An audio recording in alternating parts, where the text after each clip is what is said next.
ఇక్కడికి ఎందుకు వచ్చారు అసలు? మేడం ఇట్లా మా డాడీ డీజీపీ ఆఫీస్ లక్డీ కపూర్లో అటెండర్గా చాలా ఇయర్స్ నుండి వర్క్ చేస్తున్నారు. 25th నుండి కనిపించటం లేదు మా ఫాదరు.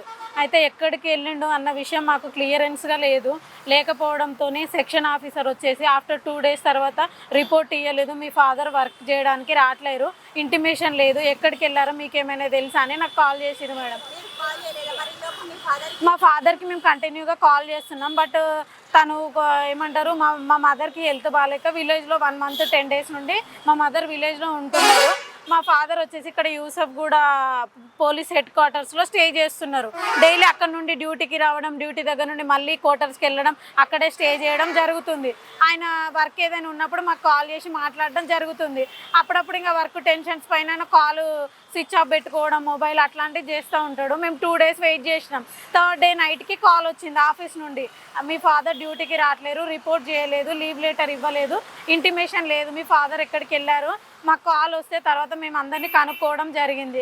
దాని తర్వాత మా ఫాదర్ నిన్న ఆఫ్టర్నూన్ వచ్చేసి వేరే కొత్త నెంబర్ నుండి మాకు కాల్ చేసి మమ్మల్ని కాంటాక్ట్ చేసి వేరే అతనికి మా ఫాదర్ కొన్ని డబ్బులు ఇవ్వాల్సింది ఉంటే వాడు చెప్పకుండా మా ఫాదరు 25th రోజు ఈవినింగ్ డ్యూటీ దగ్గర నుండి నాంపల్లికి వెళ్ళే వేలో నాంపల్లి అది రైల్వే స్టేషన్కి వెళ్ళే రూట్ దగ్గర దర్గా పక్కనే యూటర్న్ తీసుకునే సిచ్యువేషన్లో బైక్ మీద వాళ్ళు సడన్గా మా ఫాదర్ పైన అటాక్ చేయడం జరిగింది. వాళ్ళు హెల్మెట్ విత్ మాస్క్తో రావడం వల్ల వాళ్ళు తెలిసిన పర్సన్స్ కాదు, తెలిసిన పర్సన్ దూరంగా ఉండి తెలియని పర్సన్స్ని బైక్ పైన పంపించి మా ఫాదర్ని బలవంతంగా తీసుకెళ్ళడం జరిగింది. స్టేషన్ గన్పూర్ వరకు తీసుకెళ్ళిన తర్వాత ఆఫ్టర్ అక్కడ వెహికల్ చేంజ్ చేసి మా ఫాదర్ దగ్గర 1600 అట్లా క్యాష్ ఉంటే మా father ATM cards, checks, everything ఆయన జాబ్కి సంబంధించిన బ్యాగ్ మొత్తం వాళ్ళు గుంజేసుకొని మా ఫాదర్ని కొట్టడం, తిట్టడం, ఫోన్ గుంజుకొని పగలగొట్టేయడం, మా డాడీ దగ్గర ఉన్న డబ్బులు తీసుకొని మా ఫాదర్ డబ్బులు తీసుకొని వాళ్ళు అక్కడే తాగేసి అక్కడి నుంచి మొదలుపెట్టి వరంగల్ పక్కనే విలేజ్ సార్, మా అబ్బాయి పేరు శ్రావణ్ అని, వాళ్ళ విలేజ్ వచ్చేసి ఆయనవోలు వాళ్ళ విలేజ్. అయితే అతనికి మేము డబ్బులు ఇచ్చేది ఉంది, ఆల్రెడీ కొంత డబ్బులు పే చేసినాం 2 lakhs వరకు, ఇంకా 2 lakhs ఇవ్వాల్సింది ఉంది. ఇంకా ఆయన కొంచెం టైం పెడుతున్నాం. ఇఫ్ నాట్ మేము పే చేయని సిచ్యువేషన్ ఏమైనా వస్తే మా ప్రాపర్టీ కొడకండ్ల అనే విలేజ్, పాలకుర్తి దగ్గర మాది విలేజ్ ఉంది, అక్కడ మాకు ప్రాపర్టీ ఉంటే మేము ఇన్ టైంలో పేమెంట్ చేయకపోతే మా ప్రాపర్టీ తీసుకునే ఆపర్చునిటీ కూడా మా మదరు తనకు ఒక అగ్రిమెంట్ పేపర్ మీద రాసి ఇవ్వడం జరిగింది. ఆయన వెళ్ళి అక్కడ ల్యాండ్ చెక్ చేసుకోవడం, మా ఊర్లో ఉన్న రిలేటివ్స్కు చెప్పడం కూడా జరిగింది. ఆయన సిచ్యువేషన్ని ఆయన చేతులలోకి తీసుకొని, చట్టాన్ని చేతులలోకి తీసుకొని ఆయన వయసుకు రెస్పెక్ట్ ఇవ్వకుండా ఆయన ఫోన్లలో మాట్లాడడం, ఆయనను బెదిరించడం ఇలా చేస్తున్నాడు. డబ్బులు ఇవ్వాలి కాబట్టి బెదిరిస్తున్నాడు అని మా ఫాదర్ మాకు చెప్పకుండా ఉన్నారు. ఆఫీస్ దగ్గరకు వచ్చి అటాక్ చేసి డైరెక్ట్గా వరంగల్కి తీసుకెళ్ళి ఇంట్లో మంచానికి మా ఫాదర్ని కట్టేయడం, రాడ్తో డే నైట్ మొత్తం కొట్టడము, ప్లస్ అది ఏమంటారు గట్కా వండి, మా ఫాదర్కి షుగర్ ఉంది, థైరాయిడ్ ఉంది, షుగర్ ఉంది, బీపీ ఉంది.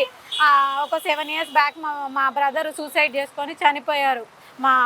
మా బ్రదరు అప్పటి నుండి ఆయనకు అన్ని హెల్త్ ఇష్యూస్ ఉన్నాయి, చెవులు కూడా సరిగ్గా వినిపించవు ఆయనకు.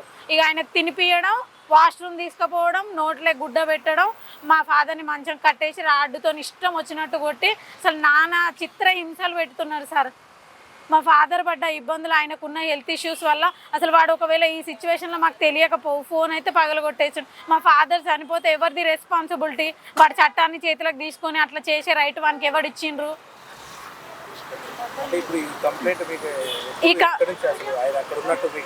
మాకు అక్కడ నుండి వేరే అనదర్ నెంబర్ నుండి కాల్ వచ్చింది, మా ఫాదర్ అక్కడ ఉన్నారని చెప్పడం జరిగింది. మేము వెంటనే వెళ్ళి మళ్ళీ అది పక్కనే విలేజ్ అవ్వడం వల్ల వాడు మళ్ళీ వచ్చి మా ఫాదర్ని ఏదైనా చేస్తాడన్న టెన్షన్తో వెంటనే మేము వెళ్ళి వెహికల్ తీసుకెళ్ళి మా ఫాదర్ని హైదరాబాద్ తీసుకురావడం జరిగింది. సైఫాబాద్ పిఎస్లో కంప్లైంట్ ఇవ్వడం కోసం వచ్చాం. మేము వెళ్ళి తీసుకురాలేదు. వాడు ఏదో తీసుకెళ్ళిన శ్రావణ్ అనే అతను ఏదో ఫంక్షన్ ఉందని తను బయటకు వెళ్ళడం జరిగిందంట. వాళ్ళ మదరు కరెంట్ ఆఫీస్లో వాళ్ళ ఫాదర్ చనిపోతే వాళ్ళ ఫాదర్ జాబ్ తను చేస్తుంది. అయితే ఆఫీస్ దగ్గర నుండి అర్జెంటుగా వర్క్ ఉందమ్మా నువ్వు ఆఫీస్కి రాని ఆమెకు కూడా కాల్ రావడం వల్ల ఇంట్లో ఇద్దరు లేకపోతే మా ఫాదరు కిటికీ ఓపెన్ చేసుకొని దాంట్లో నుండి దూకి పక్కన విలేజ్కి రావడం జరిగింది. వచ్చి మాకు కాల్ చేసి ఇంటిమేషన్ ఇచ్చారు, ఇట్లా చేసిండు, నన్ను ఎత్తుకొచ్చి 3 డేస్ అవుతుంది టార్చర్ చేస్తుండు, నన్ను ఇట్లా కొడితే బట్టలు మొత్తం చినిగిపోయి ఉన్న బట్టలకు మొత్తం బ్లడ్ ఏనంట. ఆ బ్లడ్ ఉన్న బట్టలు నువ్వు ఇప్పకపోతే నిన్ను అది గడ్డపారతో పొడిచి చంపేస్తా అని బ్లాక్మెయిల్ చేసి మా ఫాదర్ బలవంతంగా మా ఫాదర్ని బట్టలు ఇప్పించి వాళ్ళ ఇంట్లోనే పెట్టుకుండంట. నిన్ను 3 రోజులలో చంపేసి మీ ఊర్లో వరేసి వస్తాను, నిన్ను అడిగేటోళ్ళు ఎవరు ఉన్నారు, నిన్ను చంపినా ఎవరు వచ్చి అడగరు, నీకు అడిగే దిక్కు ఎవరు లేరని అట్లా బ్లాక్మెయిల్ చేసి మా ఫాదర్ని అట్లా చేసిండు. ఆయన గతం నుంచి కూడా మా ఫాదర్ని ఎప్పటి నుంచో ఇబ్బంది పెట్టడం జరుగుతుంది డబ్బుల కోసం. ఇప్పుడు ఈరోజు మా ఫాదర్ ప్రాణాలు తీయడానికి కూడా వాడు వెనకాడట్లేడు. అట్లాంటి వాళ్ళను వీళ్ళు కస్టడీలోకి తీసుకొని మాలాంటి వాళ్ళకి ఎప్పుడు హెల్ప్ఫుల్గా డిపార్ట్మెంట్ ఉంటుందన్న హోప్తోని మేము ఇక్కడ కంప్లైంట్ ఇవ్వడానికి రావడం జరిగింది. తెలుసు.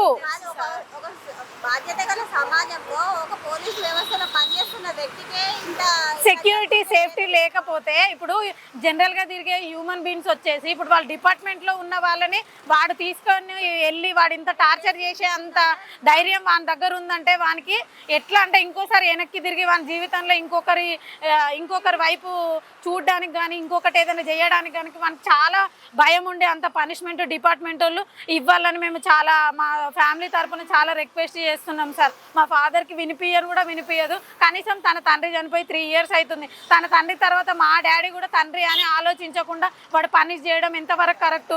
వాళ్ళ మదరు ఆమెకు కూడా కాళ్ళ ప్రాబ్లం ఉంది, తను కూడా నోట్లో గుడ్డ పెట్టడం తీయడం కొడుతుంటే అసలు బ్లడ్ అయితే బాడీ అసలు కమిలిపోయింది, ఒంట్లో సందు లేదు. రాడ్డుతోని 2 కాళ్ళు కట్టేసి 2 చేతులు మంచానికి కట్టేసి పండబెట్టి ఇష్టం వచ్చినట్టు కొడితే ఇట్లా చచ్చిపోతే మా పరిస్థితి ఏంది? 2 లక్షల కోసం మనుషుల ప్రాణం తీసే రైట్ వానికి ఎవడిచ్చిండు? వాళ్ళ అమ్మ ఆయన వాళ్ళ ఇంట్లో ఇద్దరే ఉంటారు. ఆయనకు అసలు పెళ్లి అవ్వలేదు. వాడు చాలా సైకో అంట, మంచోడు కాదట. సొసైటీలో వాని గురించి ఎవరు అడిగినా వాడు ఒక పెద్ద డేంజర్ క్యాండిడేట్, వాడు ఒక పిచ్చోడు, మెంటలోడు, వాడు మంచోడు కాదు. అట్లా 2-3 సార్లు మా ఇంటికి వచ్చి బెదిరించి మా ఫాదర్ని ఇంట్లో వాడు కొట్టిపోవడం కూడా జరిగింది. కానీ మనకి డబ్బులు ఇవ్వాల్సింది ఉంది కదా, ఏదో ఒక రోజు ఇస్తాము, ఇచ్చిన తర్వాత మనతో ఏదైనా మాట్లాడవచ్చు అని మేము అనుకున్నాము.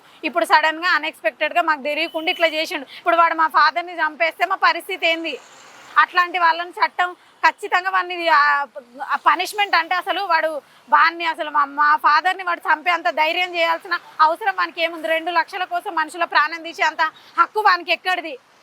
తక్షణమే డిపార్ట్మెంట్ వాళ్ళు ఏదైనా మా ఫ్యామిలీ సపోర్టు తీసుకొని వాళ్ళకి కావాల్సిన సపోర్టు మేము ఇస్తాం, మా ఫాదర్ విషయంలో మాకు హెల్ప్ చేస్తారని మేము సైఫాబాద్ పిఎస్కి వచ్చి కంప్లైంట్ ఇవ్వడం జరిగింది. అక్కడ కంప్లైంట్కి ఎందుకు తీసుకొని అన్నారంటే మా ఫాదర్ని వాళ్ళు సడన్గా అన్ఎక్స్పెక్టెడ్గా వచ్చి దాడి చేసి తీసుకెళ్ళింది ఇక్కడ నుంచే కాబట్టి ఈ లొకేషన్ మనకు ఆఫీస్ దగ్గర కూడా పిఎస్ సైఫాబాద్ దగ్గరలో ఉంటుంది కాబట్టి సైఫాబాద్లో కంప్లైంట్ ఫైల్ చేస్తారు, మీరు అక్కడికి వెళ్ళండి అని అక్కడ ఉన్న ఎస్ఐ సార్ చెప్పడం జరిగింది మ్యామ్.